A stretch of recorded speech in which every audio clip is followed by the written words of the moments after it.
नमस्कार दोस्तों, टाइटल और थंबनेल देख के आप सभी को अंदाजा लग गया होगा। आज के वीडियो लेक्चर के अंदर हम लोग चर्चा करने वाले हैं आपके बीकॉम प्रोग्राम और ओनर्स के सेमेस्टर 2 के one of the most important subject corporate accounting को लेकर के। और ध्यान दीजिएगा, अगर आप लोग बात दिल्ली यूनिवर्सिटी की करते हैं तो दिल्ली यूनिवर्सिटी के अंदर ये वाला सब्जेक्ट आपको सेमेस्टर 2 के अंदर न केवल रेगुलर बल्कि एसयूएल एनसी वेब तीनों ही कैटेगरी के दरमियान देखने को मिलता है।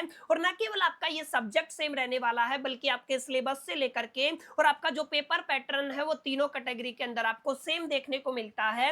इसका मतलब आज का ये वीडियो तमाम रेगुलर एसयूएल एनसी वेब कैटेगरी के स्टूडेंट्स के लिए काफी अहम इंपॉर्टेंट और जरूरी होने वाला है, क्योंकि आज के वीडियो लेक्चर के अंदर मैं आप सभी के साथ डिस्कस करने वाला हूं आपके कॉर्पोरेट अकाउंटिंग के एंटायर सिलेबस के वो 20% टॉपिक्स जिनको अगर आप लोग तैयार कर लेते हैं तो डेफिनेटली आप अपने फाइनल एग्जामिनेशन के अंदर more than 80% marks easily secure कर सकते हैं। जी हाँ, आप लोगों ने बिल्कुल सही सुना।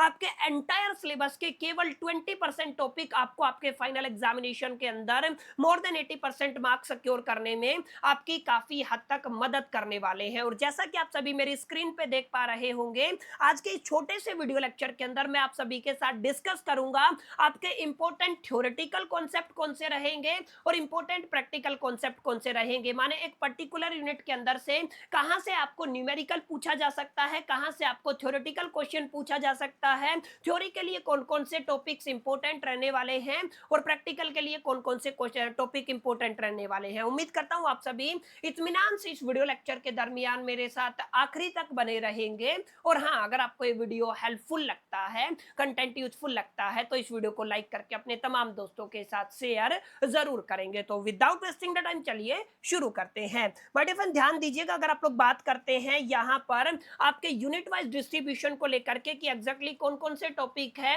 जिन्हें हमें काफी डिटेल में काफी गहराई में जाकर के पढ़ना है, तो आज के वीडियो लेक्चर की शुरुआत मैं करता हूं आपकी यूनिट 1 से। ध्यान दीजिएगा, अगर आप लोग बात यूनिट 1 की करते हैं तो यूनिट 1 के अंदर सबसे पहले नोटिस कीजिए केवल 3 ऐसे टॉपिक रहने वाले हैं जहां से थ्योरेटिकल क्वेश्चन अक्सर आपके फाइनल एग्जामिनेशन के अंदर रिपीट होता ही होता है। ध्यान दीजिएगा, केवल 3 टॉपिक हैं जहां से थ्योरी क्वेश्चन आपको देखने को मिलेगा और अगर आप लोग 3 टॉपिक को तैयार कर लेते हैं तो आपका यूनिट 1 तैयार हो जाएगा। सबसे पहला जो टॉपिक यहाँ पे रहने वाला है that is a right share. और ध्यान दीजिएगा, राइट शेयर के अंदर बाईबैक ऑफ द शेयर को काफी डिटेल में काफी गहराई में जाकर के आप सभी को पढ़ लेना है। सेकंड टॉपिक आपका बोनस शेयर से पूछा जाएगा और आपका तीसरा टॉपिक आपके जो अकाउंटिंग स्टैंडर्ड है और अकाउंटिंग स्टैंडर्ड के अंदर भी आपको अकाउंटिंग स्टैंडर्ड नंबर 17 जरूर से करना है, क्योंकि यहां से हर साल आपके फाइनल एग्जामिनेशन के अंदर एक सवाल पूछा ही पूछा जाता है। इसका मतलब यूनिट अगर आप लोग 1 की बात करते हैं और थ्योरेटिकल कॉन्सेप्ट की बात करते हैं, थ्योरेटिकल टॉपिक्स की बात करते हैं, तो केवल 3 टॉपिक आपके बनने वाले हैं। राइट शेयर जहां पे बाईबैक ऑफ द शेयर आपको पढ़ना है, बोनस शेयर को आपको पढ़ना है, अकाउंटिंग स्टैंडर्ड को पढ़ना है और सबसे ज्यादा टाइम आपको अकाउंटिंग स्टैंडर्ड नंबर 17 के ऊपर लगाना है, क्योंकि यहां से हर साल एक क्वेश्चन आपके फाइनल एग्जामिनेशन के अंदर देखने को मिलता ही मिलता है। तो माय डियर फ्रेंड्स, ये तो आपके थ्योरेटिकल कॉन्सेप्ट हो गए हैं। अब हम लोग बात करते हैं प्रैक्टिकल क्वेश्चंस को लेकर के। अब जब प्रैक्टिकल क्वेश्चन की बात आती है ना, तो यहाँ पर केवल 2 टॉपिक ऐसे हैं जहां से हर साल आपके फाइनल एग्जामिनेशन के अंदर न्यूमेरिकल देखने को मिलता ही मिलता है।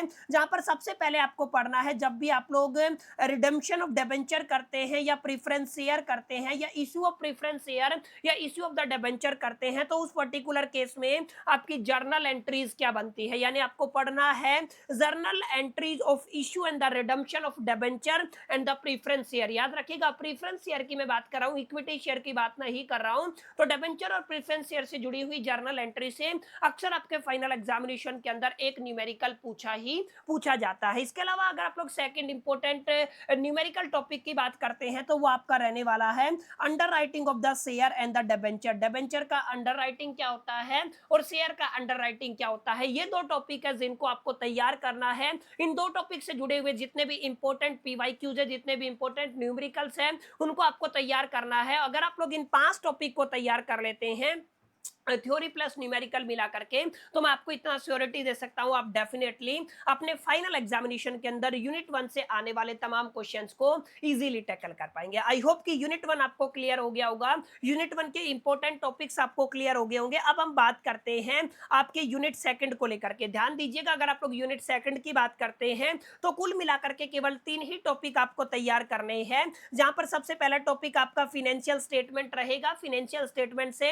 अक्सर आपके फाइनल एग्जामिनेशन के अंदर एक क्वेश्चन पूछा जाता है, और यहां पर भी आपको प्रॉफिट एंड लॉस अकाउंट बनाना है अलोंग विद बैलेंस शीट बनाना है। ध्यान दीजिएगा, एक तो आपका प्रॉफिट एंड लॉस अकाउंट हो गया, एक आपका बैलेंस शीट हो गया, यहां से अक्सर एक क्वेश्चन आता है। इसके अलावा आपका एक टॉपिक रहेगा कैश फ्लो स्टेटमेंट, और कैश फ्लो स्टेटमेंट के अंदर ध्यान दीजिएगा according to the accounting standard number 3 हमें पढ़ना है। इसी तरीके से कैलकुलेशन ऑफ द ईपीएस माने अर्निंग पर शेयर कैसे किया जाता है, ये वाला टॉपिक भी अक्सर आपके फाइनल एग्जामिनेशन के अंदर आता है। तो ये जो 3 टॉपिक है, इनसे ही आपको न्यूमेरिकल और थ्योरेटिकल दोनों ही तरीके के क्वेश्चन आपके फाइनल एग्जामिनेशन के अंदर देखने को मिलेंगे। तो it's my humble request, please please please unit 2 के इन तमाम टॉपिक्स को जरूर तैयार कर लीजिएगा। अब आप अगली यूनिट की बात करते हैं तो that is the unit number 3, और यूनिट नंबर 3 के अंदर भी आपके 3 ही टॉपिक बनने वाले हैं। पहला टॉपिक आपका वैल्यूएशन ऑफ गुडविल रहेगा। आप ध्यान दीजिएगा, अगर आप लोग वैल्यूएशन ऑफ गुडविल की बात करते हैं ना, तो वैल्यूएशन के टाइम पे हमारे पास 3 अलग अलग मेथड्स एग्जिस्ट करते हैं। Are you getting my point? हमारे पास कितने मेथड हैं माय डियर फ्रेंड्स? 3 मेथड है। तीनों मेथड इंपॉर्टेंट हो जाते हैं एग्जामिनेशन के पॉइंट ऑफ व्यू से, तो आपको तीनों मेथड्स को तैयार करना है। शेयर्स का वैल्यूएशन किया कैसे किया जाता है, और जो आपका ईपीवी ईवीए है उसको कैसे कैलकुलेट किया जाता है। तो ईवीए अपने आप में काफी अहम इंपॉर्टेंट और जरूरी टॉपिक हो जाता है। वैल्यूएशन ऑफ शेयर अपने आप में काफी अहम, जरूरी और इंपॉर्टेंट टॉपिक हो जाता है। और गुडविल से जुड़ा हुआ एक सवाल आपके फाइनल एग्जामिनेशन के अंदर आपको अक्सर देखने को मिलता है। तो माय डियर फ्रेंड्स, ये थी आपकी यूनिट नंबर 3, जिसको आपको तैयार करना है, जिससे हर साल आपके फाइनल एग्जामिनेशन के अंदर एक सवाल देखने को मिलता है। अब हम बढ़ते हैं आगे और डिस्कस करते हैं आपके यूनिट नंबर 4 को लेकर के। और ध्यान दीजिएगा, अगर आप लोग यूनिट नंबर 4 की बात करते हैं तो यहाँ पे सबसे जरूरी आपका अकाउंटिंग स्टैंडर्ड नंबर 14 रहने वाला है। जी हाँ, आप लोगों ने बिल्कुल सही सुना, अकाउंटिंग स्टैंडर्ड नंबर 14 से अक्सर आपके फाइनल एग्जामिनेशन के अंदर एक क्वेश्चन देखने को मिलता है।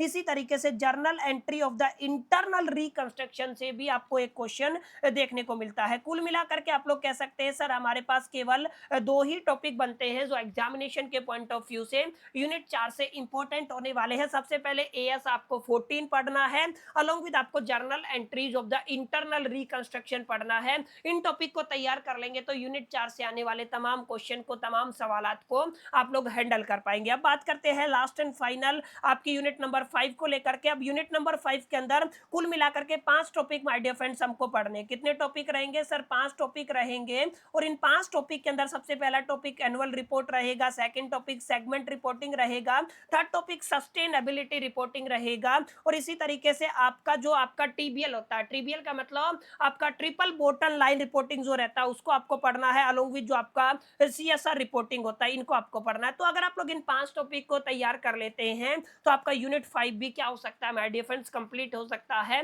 तैयार हो सकता है। तो माय डियर फ्रेंड्स, ये कुछ कुछ आपके इंपॉर्टेंट क्वेश्चन थे जिनको आज के वीडियो लेक्चर के अंदर हम लोगों ने डिस्कस किया कि ये वो आपके तमाम क्वेश्चन है जिनके इस बार आपके फाइनल एग्जामिनेशन में आने की प्रोबेबिलिटी, पॉसिबिलिटी बहुत ज्यादा रहने वाली है। उम्मीद करता हूँ ये छोटा सा वीडियो आप सभी को पसंद आया होगा, सेशन अच्छा लगा होगा। वीडियो अच्छा लगा तो इस वीडियो को लाइक जरूर कर दीजिएगा, दोस्तों के साथ शेयर करना मत भूलिएगा। पहली दफे चैनल पे आए हैं तो सब्सक्राइब करके बेल आइकन को जरूर प्रेस कर दीजिएगा। इस वीडियो के अंदर इतना ही, मिलते हैं नेक्स्ट वीडियो के अंदर। जब तक के लिए मैं तो सोल the best, till the keep learning.